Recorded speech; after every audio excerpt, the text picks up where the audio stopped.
Feel like a pretzel. It's Thursday morning at Meadowbank, and the physio team are working on Dorking's increasing number of walking wounded, as Marc tries to figure out how many players he has at his disposal before the 4-hour drive down to Torquay for the fixture on Saturday. This one, and then this one. I feel it a tiny bit. Fine. Dan, this pain, is it only there when you kick a ball? No, just break it, yeah. Could you literally, have you been in the gym and stuff like that? Can you run? And I've been in the gym doing weights and that. On Monday when I ran, that wasn't the issue. The issue was the first time I struck a ball, but I didn't even strike it hard and it hurt. I think you're worried about it, aren't you? I just want it to fuck off. Like, I'm just sick of it, if you know what I mean. So, how many did we have the other night? We had 16. We had a flat 16, didn't we? Yeah. Cooley out 15. So you're going to be with the first team. Okay. Simple. Yeah. And even if it's 10 minutes, Dan, it's at least I know it ain't ideal, because I know you need to go and do 45, but at the end of the day, it's a needs must. Yeah, 100%, yeah. I mean, bottom line is, I think you travel with a view to playing. So we've got a squad of 16, and at the moment, you're 50-50 to start basically. We were gassed, mate. Both of them games, we put so much into it, but then we gassed both games. So, and then the other night, like we had 10 men, because the press was so deep. Right, cool.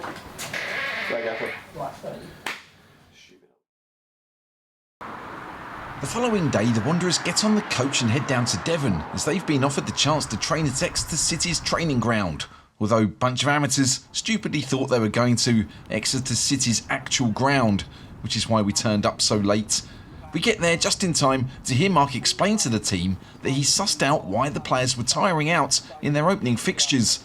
He thinks they've got to change the way they're pressing the ball.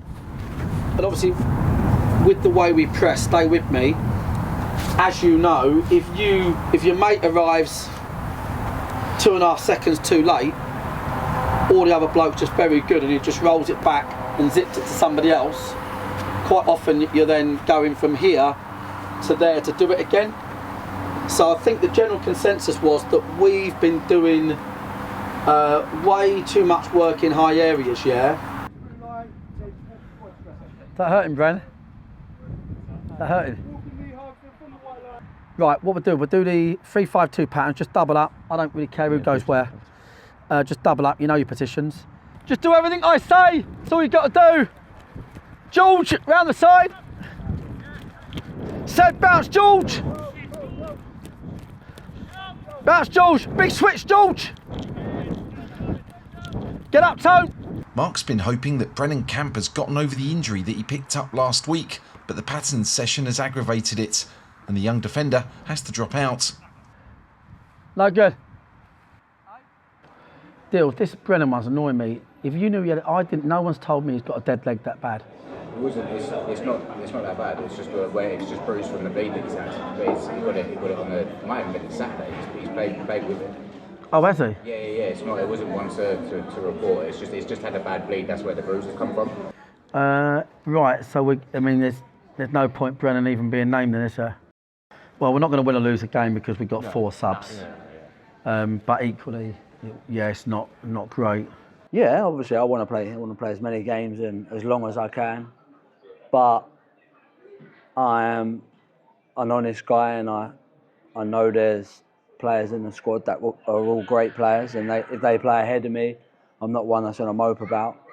And as I say, I'm a team player, and I feel like at this moment in time, I'm ready when the gaffer needs me and when it's the right time. So yeah, I want to play football, but I'm at that stage in my career where maybe I'm not that first choice on the team sheet. I do feel like the changing room, the group of players we've got are so close, and I don't think. I mean, it might bother them like away from football a little bit. Obviously, no one wants to be benched or not play, but we are such a close group of lads. I don't think anyone holds grudges or anything like that. It just everyone respects what the gaffer wants, and that's kind of it. And so to Plainmoor. Last time the shoots was a little stressful for the BOA crew. When I say crew, it was just me and 6 cameras and no access until an hour before kick-off. On the bright side, the team smuggled me in. Fortunately this time, the Gulls are far more welcoming thanks to their new owners, a consortium of local businessmen who combined to create the Bryn Consortium. Torquay were relegated at the end of Dorking's first season in the National League, and a year of uncertainty followed. So the new ownership situation has brought hope to South Devon, and we're looking at our first proper shoot in one of non-league football's finest of traditional stadiums. And now that they've arrived, Wanderers are adjusting to some Torquay team news, partly because a Torquay player was nattering away about his side's plans while looking at BOA with a quizzical eye, apparently unaware of our affiliation to the Wanderers. Lol. That's quite a notable thing. Take Cook out. He's one of their boys. I just checked something with Ant actually. 1 second. I'm assuming that makes them a lot smaller as well then. So took Cook out, who's obviously their sort of target man. So rather than press Jimmy that side, I would just assume that this keeper's going to bomb the ball. I'm pretty confident, yeah. Because they're going to play 3-5-2. I think what's important is we need pressure on the ball all over the pitch. Key messages, keep the 3v2 at the back at all times. Defend clean sheet, yeah. Teams that go long, leave a lot of space. Leave a lot of space, yeah.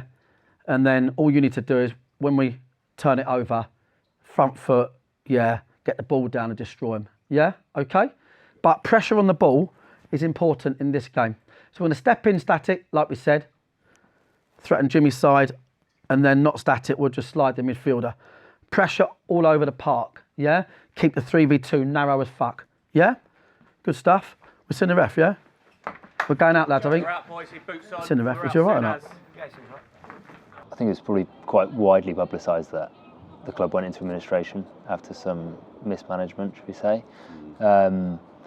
And like loads of other fans, I just asked for access to the data room from the administrators just to just see what was going on, just out of interest. We concluded that it probably could wash its face. Didn't have much time to get kind of bids in to kind of take the club on, so I just sent my kind of spreadsheet to the Supporters Trust and immediately got a call from our one of our co-chairmen, Michael Westcott, and from there we just kind of went on a bit of a road show talking to interested parties and yeah, kind of sold the dream and put together this consortium of six fans.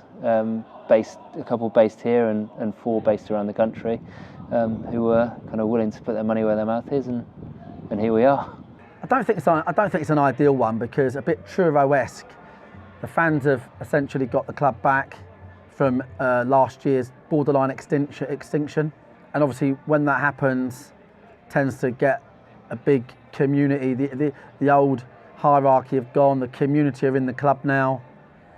Off the back of a win, it's a bank holiday weekend. I think they're going to put 4,000 or 5,000 in here, like they would have done in League One, League Two. We're just expecting them to go quite long, which you don't often see these days. And we'll have to defend that, obviously. We'll sort of make up a bit of a box midfield. Charlie Carter be coming in there, so I think you can expect us to have a lot of the ball in midfield. Then it's just about how we progress it from there, really. But I think the pitch is brilliant, and I'd expect us to play well on it. If that's well enough to beat them, great. But yeah, interesting. Truro, Torquay, couple of homecomings in their own rights. So little micro challenges along the way.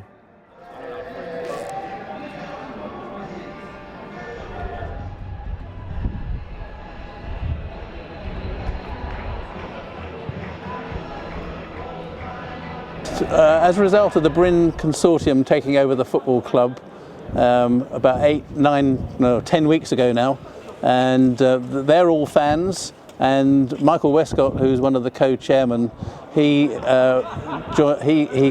contacted us in the initial stages with a view to our Supporters Trust becoming part of the football club. Reuniting the fans with the football club for one, getting the football club to be more sustainable off the pitch, getting the feel-good factor back, getting the community back, building a team that actually has assets in it, that is actually well built, and just making everyone feel involved and bringing the heart of Torquay United back again.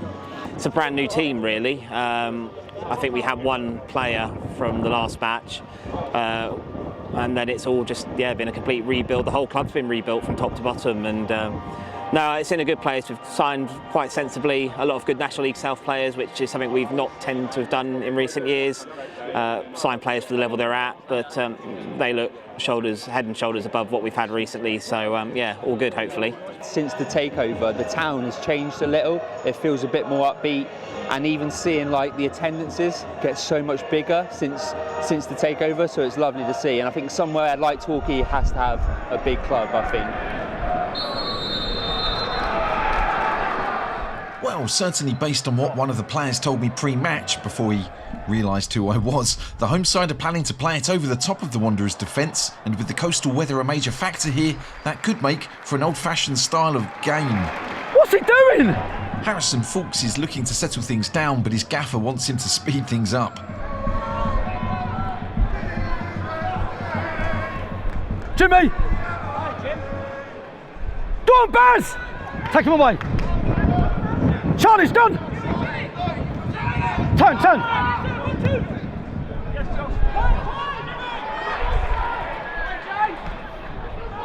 Lock up, Josh! Josh, lock up!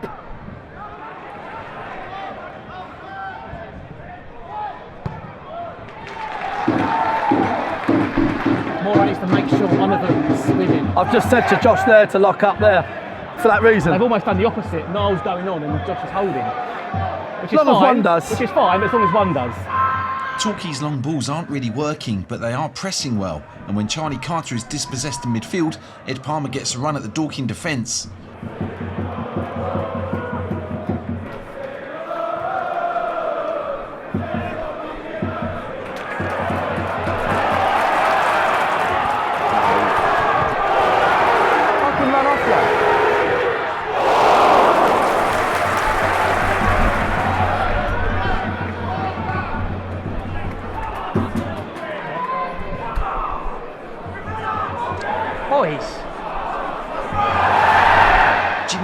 Breaks down the right and gives Wanderers their first real opening of the game. This bloke's fucking blind already.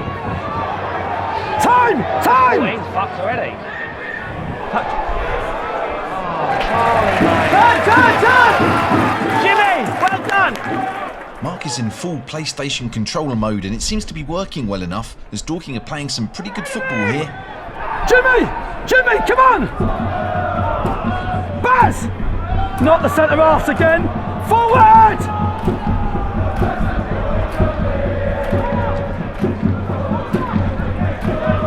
Baz!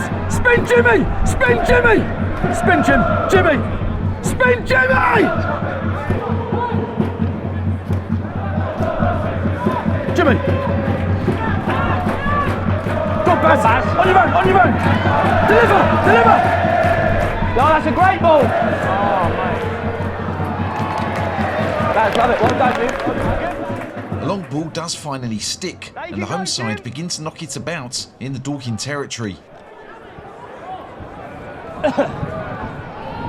Come on, Jason!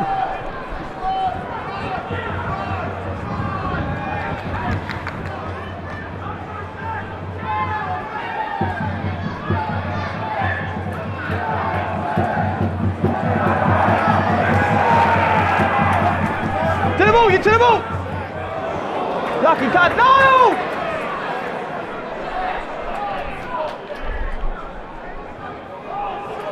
Seb.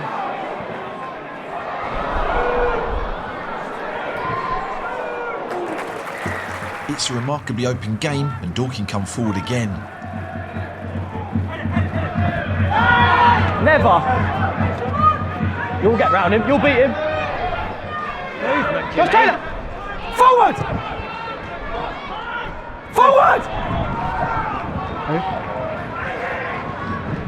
Deliver the ball. What we got? 20 minutes. Jason. Oh, Despite a bit of time and space, Jason misses the target. And coach Louis has noticed something else nobody has picked up on. Luke Moore is in trouble. Morrow! Moro! Moro!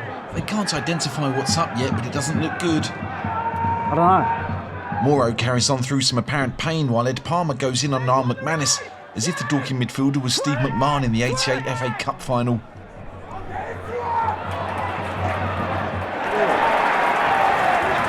He's hurt. No, you may as well pack it in if you don't see that's a foul. Your mate told you. Oh. Now it's beats me. Oh. Oh. Oh. Yeah, no. Whereabouts to? What are we saying, mate? Impact to the bottom of the shin. Just give him a minute. He's in fucking bit of pain, but give him a minute. Whack to the bottom of the shin, give him a minute. Just impact to the shin. There you go. Yeah, that's Moro. Oh, I don't know about Moro. What's Moro doing? Mate? What about Moro? Boys? He's fine. He's just taking his ankle. Are we okay or not? He needs to give him a minute. What is it? He's stabbing me straight on the... You'll be fine. It's a knock, yeah? He's not. Wanderers have had most of the ball and they're probably looking the better side, and yet when Torquay do have an attack, they seem a bit more likely to score from it. Josh, you got to speak to him, man! Fuck off.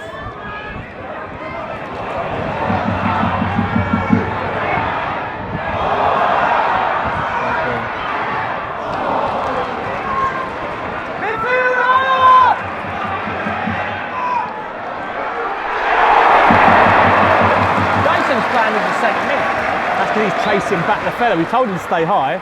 Jay Falston's cross picks out Lirak Hassani and his header swings wide of the near post. He's a bit of a let-off for the Wanderers. A corner late in the half gives Sam Dreyer a decent chance. That's a fucking free header, that is.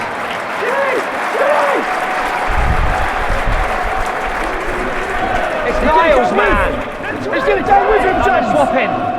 It seems the Wanderers haven't quite got their set-piece marking figured out. Fucking hell, mate. I think Niall's doing him, isn't he? Is Jason near?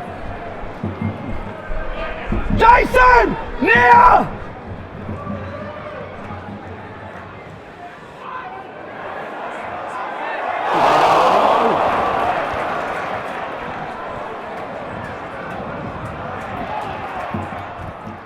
Ed Palmer's far post header flies over everybody except Luke Moore, who, despite carrying a strain, is able to head the ball off the line. Palmer is intent on scoring, and in the final moments he unleashes a long-range drive.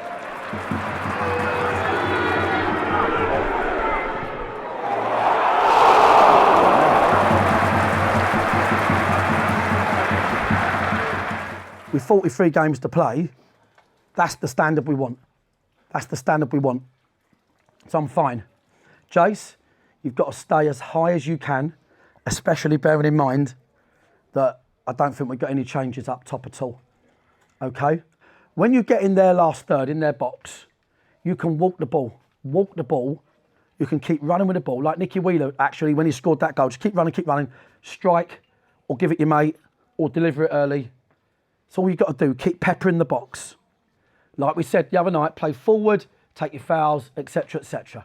Make sense, yeah? Okay. Really good half. And we set ourselves up here for a really good half going that way. The wind won't help their long ball at all. Not one bit. Stand your line. Okay. All right, boys. We'll do it again, yeah? Matt Briggs is on for Luke Moore, and that means he's playing up top with Jason, and that's pushed Charlie Carter further back.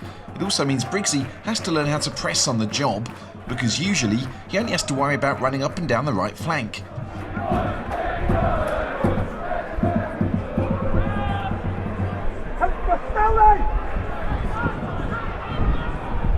Yes, Briggsy! Oh, this is going to be an issue.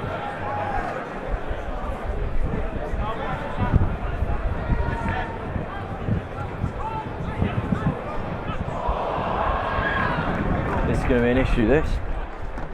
The second half has seen Torquay get much of the possession, and there's a sense that they need to capitalise on their bright start before Wanderers get back into the game. Slide! Charlie. Oh. Good goalkeeper. Well done. Harrison staves off Ben Seymour after a hold apiece in the Dorking defence. Keep the ball, Niall! Hit the fucking ball, man!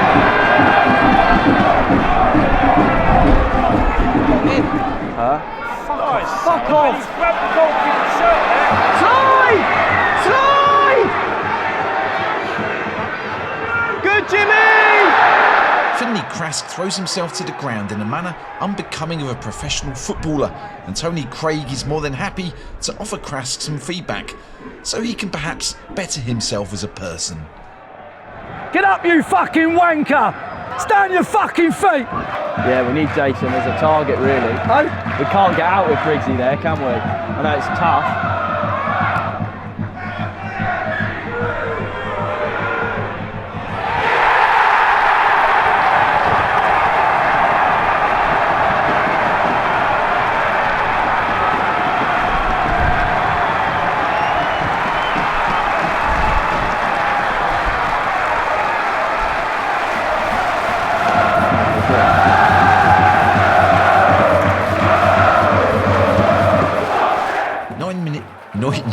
Nine minutes into the second half and Torquay's pressure pays off. Dan Hayfield lays the ball off to Lirak Hassani and he has enough time and space to arrow the ball into the top corner, giving Harrison no chance and leaving the Wanderers with a lot to think about.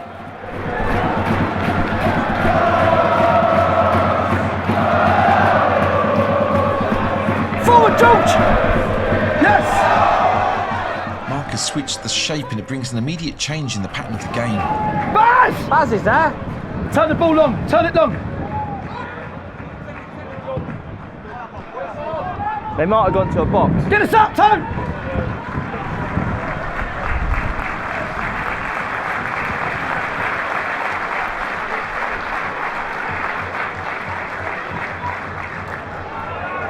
Come on, Jimmy, gamble, son. Jimmy can't quite reach the ball as Dorking begin to reassert their dominance. Go on, Bob.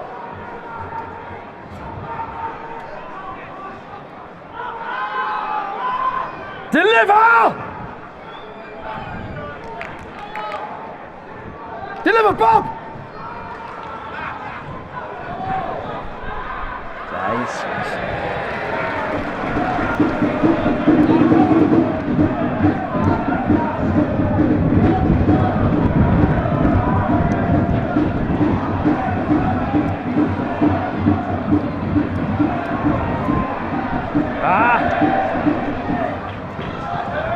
Jimmy, get across, man!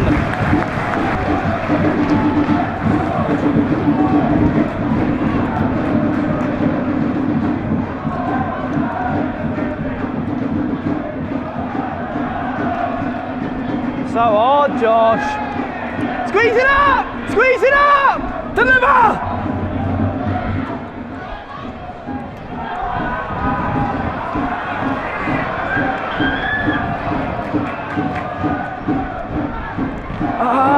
Box, didn't we? Wanderers have the goals penned in and they're delivering more crosses than St Paul the Apostle.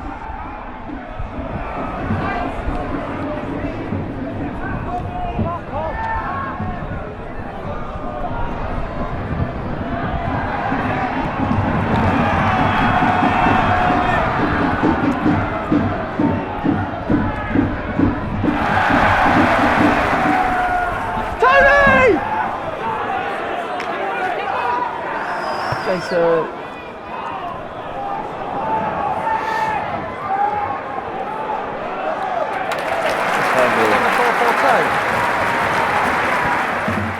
Dorking are throwing everything at it now, and with Bobby Joe Taylor's crossing improving the delivery quality, Wanderers are going to get more chances to level up.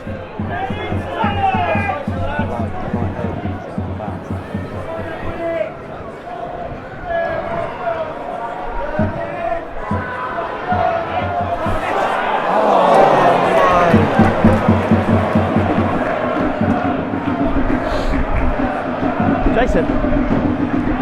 Oh, Baz. That's a fucking free header as well, isn't it? Go long. Go long. Don't tell me. Don't tell me. Harrison! Long!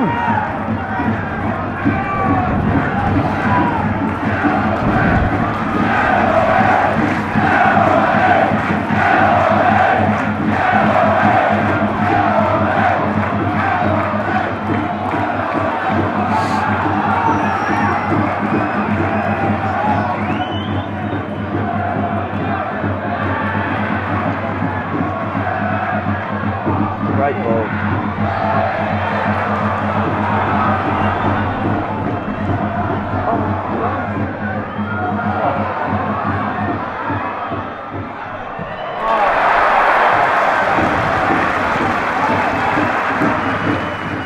With just seconds left on the clock, Charlie Carter shimmies and creates enough space to drop the ball into the box, where Barry Fuller is waiting.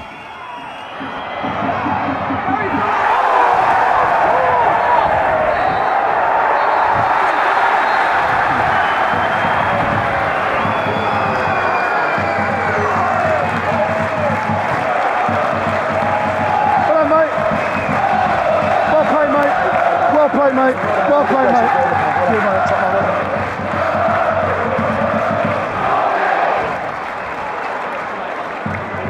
Well done, mate. Cheers, mate. Cheers, mate.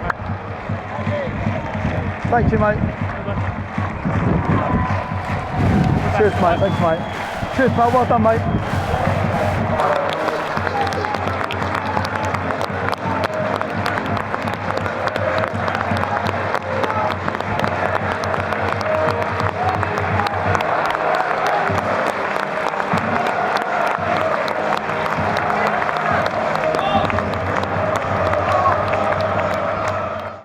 Thank you for your support. You can help us out in a variety of ways. You can either hit the like button, the subscribe button, you can tell your friends about us, or if you really want to help the channel keep going, head to bunchofamateurs.com to find out what benefits you get from BOA Plus, where we give away extended episodes, advert-free episodes, behind-the-scenes bits, making-ofs, all of that kind of thing. You can get it from £1 a month.